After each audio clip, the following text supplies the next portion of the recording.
чагыштырбай мындай нормально түшүндүрүп берсеңиз жакшы болот эле. Көрүшүңүз барбы, жок болсун айтыңыз. Жок болсо не кыласыз?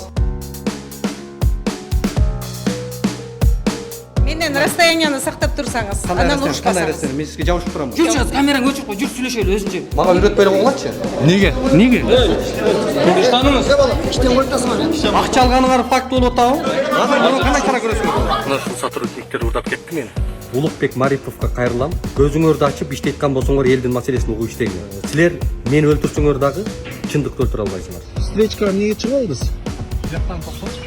Встречкада турбайсызбы? Кыргызстанда.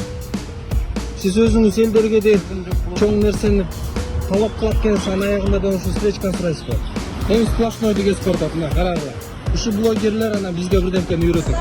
Время дали. 1,5 сааттан бери турасыздар да? Зачем вы так? Алтыда кирдик. Вот уже несколько дней подряд в наш центр ходит ничего из себя не представляющий для нас, и самозванец, как он называет себя журналистом, Улукбек Карбекулу.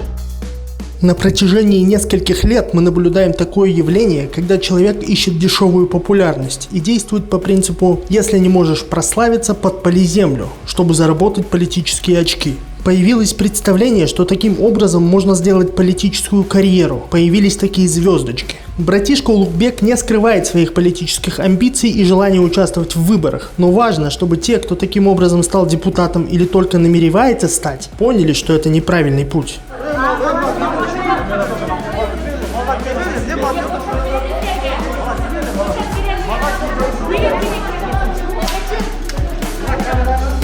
Бул жакта жаран жолуп албай атат, жаран.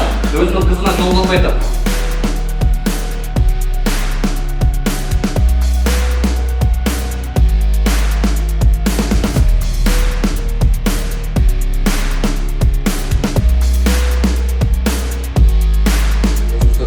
Болгон ол корпусундагы төрөтканадагы жагдай боюнча ал жактагы мыйзамсыз акыбалды ачыктагандыгыбыз үчүн ошол мекеменин бардык дарыгерлери, анын башында турган жетекчилери, анын башында турган министр болуп, министрдин аралашуусу мен ушундай болжол атам. Сөтүңөрдү чечип, пиарды токтотуп, жөн иштегине. Не кыласыңар ошондо? Иштейбиз. Сем чыгып интервью берип тура бермек керек ушул жерде. Болду? Болду.